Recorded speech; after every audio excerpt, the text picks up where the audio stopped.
The boy's face was half hidden by the shadow of his hood, but his eyes were impossible to ignore. There was no hatred, no fear, only confusion. He raised his gun, and I raised mine. For 2 seconds, we stood frozen in that dimly lit Baltimore alley, the whole world trapped between 2 triggers ready to scream. But in that moment, he looked like my son. What would you do if you had a split second to decide between shooting and perhaps saving someone, or hesitating and perhaps condemning someone else? Does the right choice always feel right in the moment? The answer is harder than it seems. Sometimes the only thing that separates a hero from an eternal mistake is the silence after the unheard shot. And when the smoke clears, even if no gunshot was fired, the weight still lingers, because not everyone will understand why you held your finger. News of the murder came 3 days later. A liquor store on the corner of Greenmount Avenue was broken into late one night. A businessman, a father of 2 young children, was shot in the chest. The security camera captured it all. The boy's face, the same boy, now without hesitation. No doubt, no tremor. The city wanted blood, the police wanted answers, and I just wanted to go back to that night and pull the trigger. Inside the police station, the silence of my colleagues said more than any report. No one accused me directly, but their eyes screamed, "You had your chance." Yes, I did, and I didn't take it, because in that moment, between his gun and mine, I saw something no one else saw. I saw a lost boy, not a killer. I saw my son, not a target. Only now the blood spilled wasn't his. It was that of an innocent man, and the echo of the bullet I didn't fire, that yes, haunts me every day. And since the murder, time seemed denser inside the police station. Conversations stopped happening around me. Those quick greetings and pats on the back disappeared as if swallowed by the floor. I'd turn the corner and feel the footsteps slow behind me. No one said anything, but I could hear the thought hammering in everyone's forehead. He saw the boy before. He could have done something. The alley cameras were broken. No images, no recordings, just my account, my instinct, my judgment, and now my silence. Franklin, my longtime partner, became a different person after that night. He continued driving the patrol car with me, following protocol, responding when I spoke, but it was like talking to a machine. Before, he'd laugh at my jokes, start a conversation about the Ravens game, or complain about the woman who kept calling. Now he just watched the road, his hands firmly on the steering wheel, as if he no longer wanted to be distracted by me, as if I were a dangerous distraction. On the 3rd day after the news of the merchant's death, we were called in for an interview with the commander. He looked into my eyes for 2 seconds longer than necessary, as if trying to find a confession I couldn't quite make myself. He asked about the patrol, about the approach. I calmly repeated everything. My voice almost cracked when I told him about the moment I saw the boy hesitate. He wanted to know if I was afraid. No, I replied. It wasn't fear. It was something else. He was silent for a moment, then looked away as if giving up on insisting. Maybe out of respect, maybe out of anger. The press wasn't so polite. A story on the evening news showed the suspect's photo, then the dead businessman's, and then an image of me taken from some old police event. The headline read, "Police officer spared young suspect's life days before murder." The commentators talked about training, psychological preparation, split-second decisions. But no one wanted to understand what happened in that alley. Everyone wanted someone to blame, and I was the easiest name to type. My kids started asking why my face was on TV. I had to turn off my phone for a few days. Friends texted me trying to comfort me, but it only got worse. The phrase was always the same. You did what you thought was right. As if that were enough. As if believing it was right had any value when someone died. One night I stood in front of the store where the crime occurred. The facade featured an unlit candle, a teddy bear, and a handwritten letter from the victim's daughter. She drew her father with a huge smile, and the phrase, "Dad was my hero." I felt smaller than that unlit candle. I wondered if anyone would ever write something like that about me, or if I had already stopped being someone's hero long before that night. Franklin watched me from afar, leaning against the police car, his arms crossed. When I returned, he asked, "Why didn't you shoot?" The question came like a punch, but without aggression. It was just sincere, because he looked lost. He didn't know whether to shoot or run. He just froze. "And you too." I remained silent. There was no denying it. It was true. The following patrols were a challenge. Every corner reminded me of the alley. Every boy in a sweatshirt made me grip the steering wheel tightly. I saw a threat where there might not have been one, and at the same time, I hesitated where I should act. It was as if my internal compass had broken, and worst of all, I knew this made me a risk. I knew that at any moment I could fail again or overcompensate. The following week, I was called in by an internal review committee. They wanted to understand what had led me not to shoot. I had to repeat the story again, this time in front of 3 people, all of whom wrote down every comma. They asked if the boy had actually pointed the gun. I said yes. One of them asked if I thought my life was in danger. I said yes. And then came the question I dreaded most.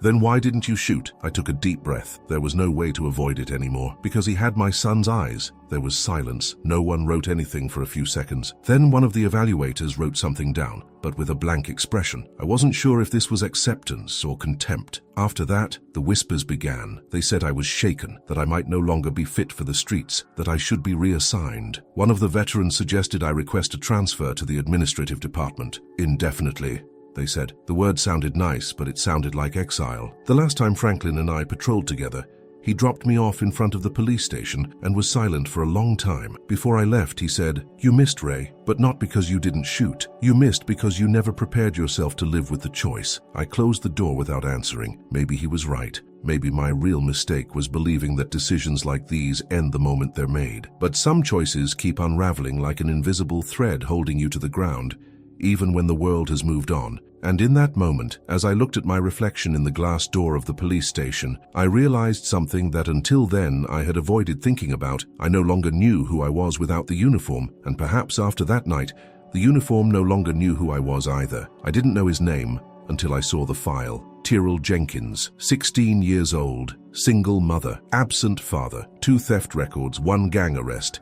A common history on the streets of Baltimore, all too common. I stared at the photo for a long time, the one from the front, with the number on his chest. His gaze was empty, as if he'd given up on trying to convince anyone of anything. There was no anger, no despair, it just seemed acceptance, as if his destiny had already been set before he was even born. And it ate away at me, because it reminded me of a face I thought I'd forgotten, my own at 16. Back then I also had the weary look of someone carrying the weight of the house before their time. My father was a violent ghost who would show up drunk once a week, break something and disappear for months. My mother worked too much and cried alone in the kitchen when she thought we were asleep. I grew up on the edge between survival and anger, and I almost crossed the line. There was one night in particular that I never told anyone about. I was with some neighborhood kids, all older. One of them stole a car, and the others got in. They invited me to come along. I even put my hand on the door handle. I remember the sound of the engine running, the excited shouts inside and the silence outside. I removed my hand.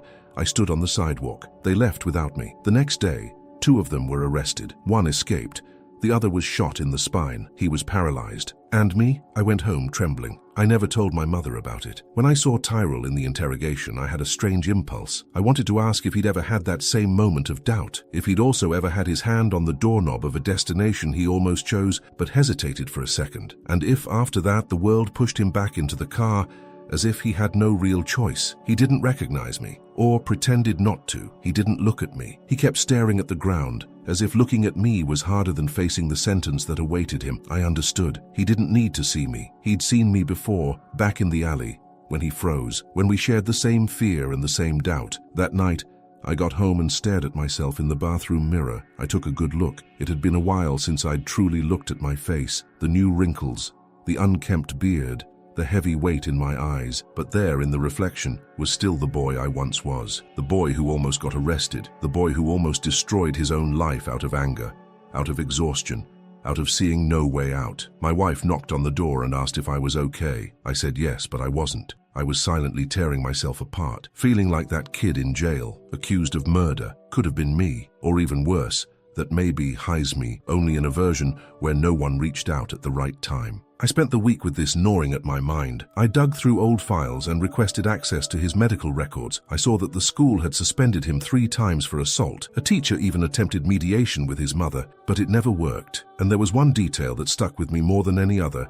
Tyrrell had already asked for help once. At 14, he called the police saying he was scared for his life. The report said they found him trembling, hiding behind a dumpster, saying they were after him for refusing to join a gang. No one was arrested. The case was closed. 2 years later, he was holding a gun in a dark alley and staring me down. I thought about looking for his mother. I found out where she lived. I sat in the car for almost an hour. with the engine off, staring at the wooden house that was barely standing. I saw 2 children playing in the yard with a skinny dog. I didn't have the heart to knock. That night I dreamed I was the one holding the gun, standing in the alley, and on the other side, the one holding the pistol was my father. He looked at me blankly, my finger trembled, and even though I knew I shouldn't, even though I knew he'd already done enough damage, I lowered the gun. I woke with my heart racing, my hands sweaty. I was stuck in a strange cycle. Every time I saw Tyrell, I saw a version of myself that time had tried to hide. And the more I tried to judge him as a cop, the harder it became to separate what was justice from what was memory. On the 8th day after the crime,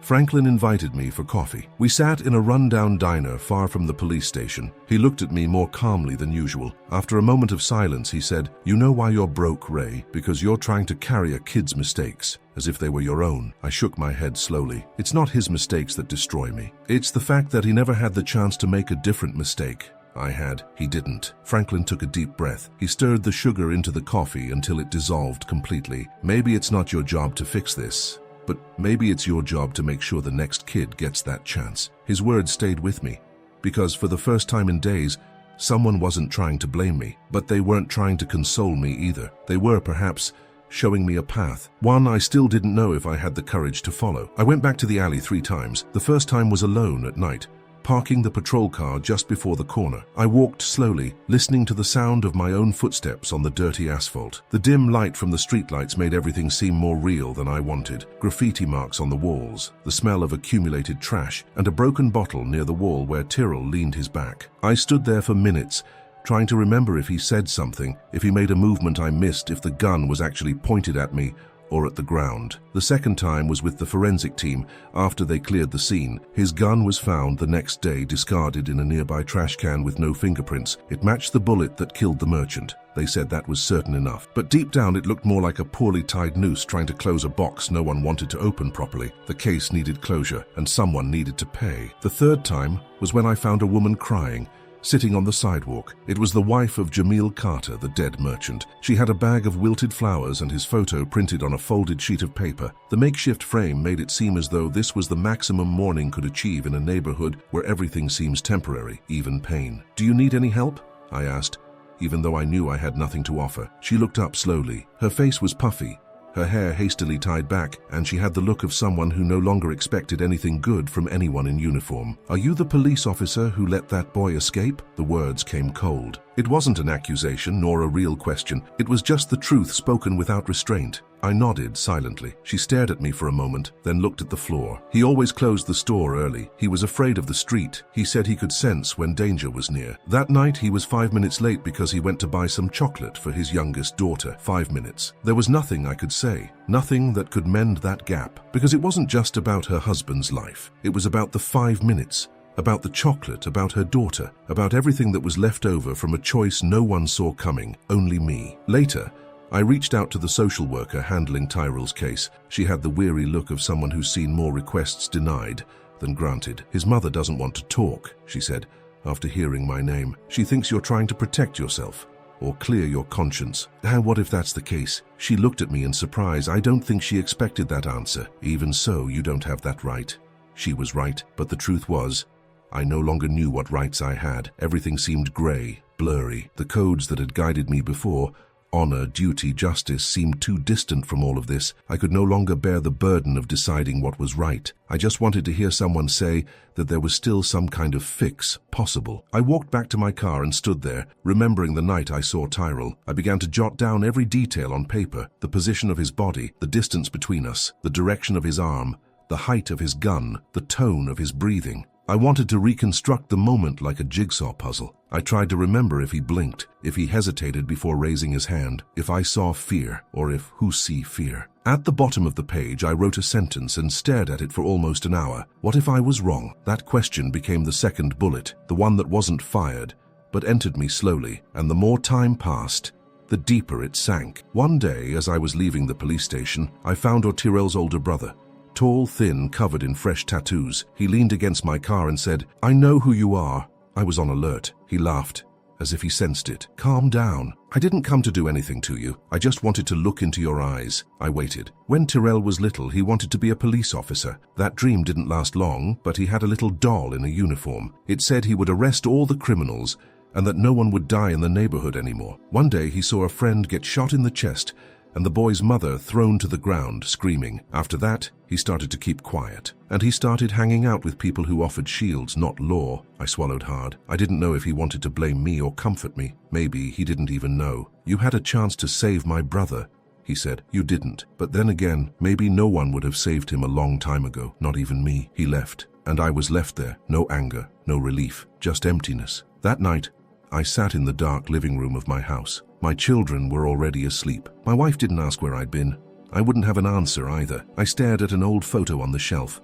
The four of us at the beach, me with my uniform folded on my lap, and a smile that now seems like a different man's. I thought of Terrell. I thought of Jamil. I thought of myself. 3 lives linked by an absence. A choice no one saw, but which left open wounds on all sides. Maybe time doesn't heal everything. Maybe some pains remain. But there's a difference between running away from them and carrying them so they become less heavy for those who come after. And maybe, just maybe, that's the only bullet worth firing. The doubt began as a whisper. At first I tried to ignore it, but it persisted. It grew silently like a crack in glass. You know it's there even when you try not to look. The gun was found, yes. The forensics confirmed it, but something about that dumpster 3 blocks from the alley bothered me. What was it doing there? Why wasn't Tyrell with it when he was stopped?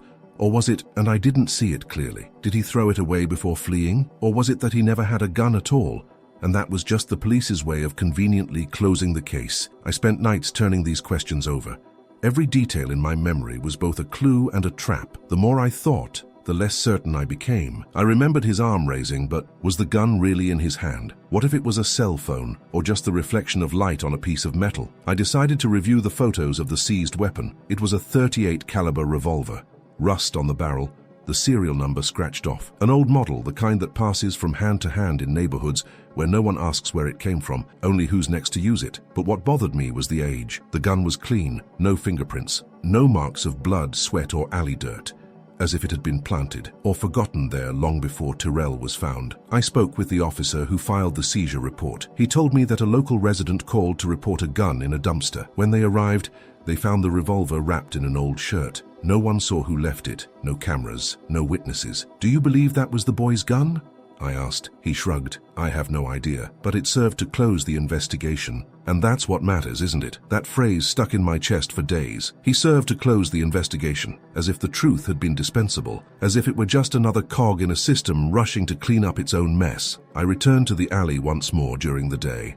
The sunlight revealed things the darkness hid. Sneaker marks on the concrete, shards of colored glass, loose wires sticking out of the wall. I crouched down near where Terrell had been. I closed my eyes and tried to relive the scene. The sound of his breathing, the way his hands shook. Was it fear or aggression? Was he trying to threaten me or beg me for something? The memory came like a snap. He said something I had forgotten, but now almost like a whisper recovered from a dream I heard, "Don't do that." I don't know if it was for me or for himself. But if he said it, if there was a faint, trembling voice there, how come I didn't hear it before? How did I erase it from my memory? Maybe because it was easier to carry the guilt of not having shot than to carry the guilt of not having heard. I went to the police station and asked to review all the old reports from the area. I wanted to know if that gun had ever appeared in any other case. I spent hours sifting through digital files and yellowed papers. Nothing. That .38 was a ghost. At the end of the hallway, I found the intern from the archives department, a new girl who didn't seem to have gotten used to the heavy pace of the building. "There's something strange about this report," she said, pulling out a folder. "This gun is listed as collected at 11:42 p.m., but the report was made at 12:09 a.m. How is that possible?" I stared at the sheet. The times didn't match. Hadn't anyone noticed? I went back to the forensic supervisor, who received me reluctantly. "These reports are filled out in a rush. Sometimes the schedules are guessed at. You know how it is." Yes, I knew, and that's what hurt, because maybe the gun was actually placed thereafter.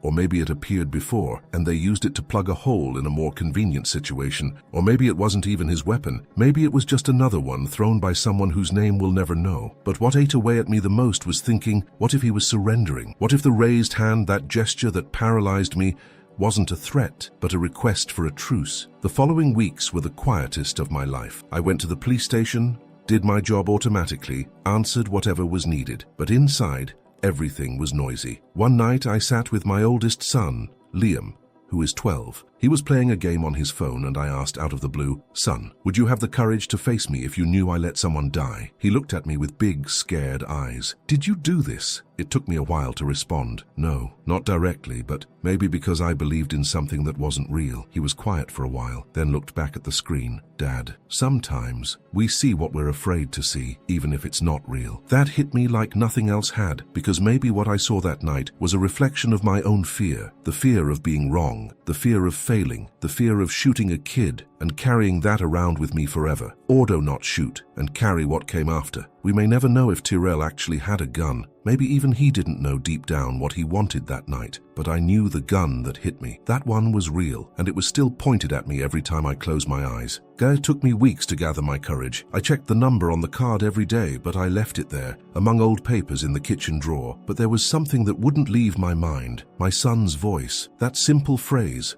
spoken in fright. Sometimes we see what we are afraid to see. That was what held me back. The fear of seeing again, of being wrong again, of being right and still losing everything. I ended up calling on a Tuesday afternoon. The program was called Horizonte, created by educators and former police officers to work with at-risk teenagers. It was small, improvised, supported by donations and tired but willing people. I explained who I was. I expected suspicion, or that awkward silence that came from Tyrell's mother. But on the other end, the woman simply said, if you're coming for the right reasons, it doesn't matter who you were. On my first visit, I felt out of place. I wore jeans and a simple shirt and left my badge in the drawer. The space was cramped with plastic chairs and crooked posters on the walls. At the back of the room, a whiteboard with words written in large letters. Who do you choose to be today? There were about 12 kids, ages between 13 and 17, all suspicious, fiddling with their phones, tapping on the table, pretending they weren't there. When I walked in, no one looked up. I sat in the corner and watched. One of them was tossing a bottle cap into the air, spinning it like a coin. The second week, they let me talk. I didn't tell everything, just enough. My name is Ray. I've been a cop for 18 years. I've seen a lot.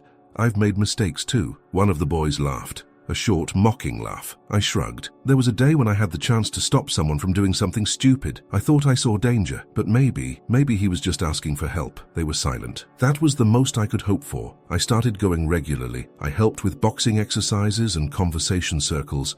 Sometimes I just listened. Sometimes I told them things even my wife didn't know. I didn't want to teach.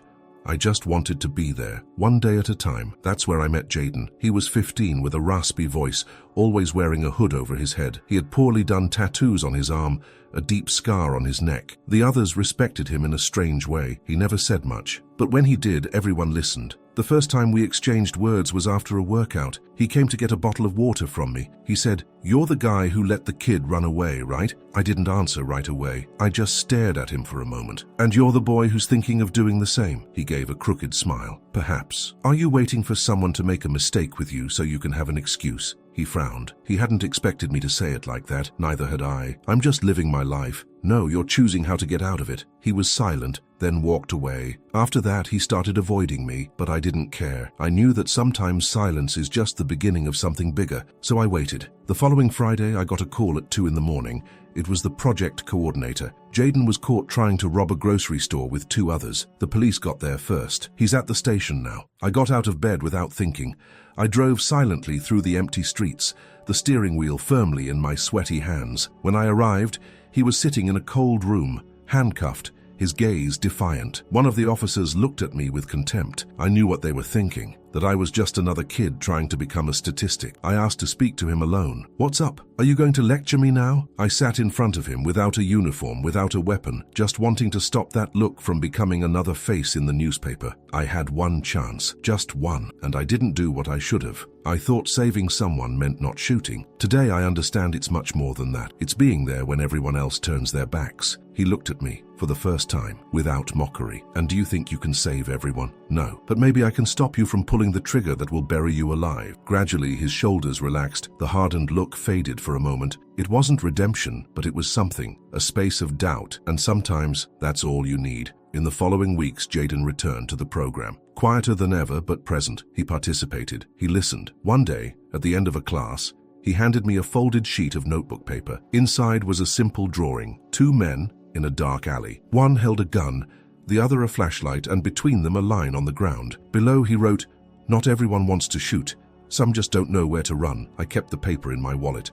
I still carry it. Maybe I'll never erase what I let happen to Tyrell. Maybe Jamil's wife's face will never leave my memory. But if I can just be the difference between a lost boy and a trapped man, then maybe, for once, I'm doing something right. And if this doesn't erase my past, at least it might light someone's path. If this story touched you in any way, if at any point you thought about what you would have done in Ray's place, then subscribe to the channel, because here, each story brings a choice, and each choice a new chance to understand the other.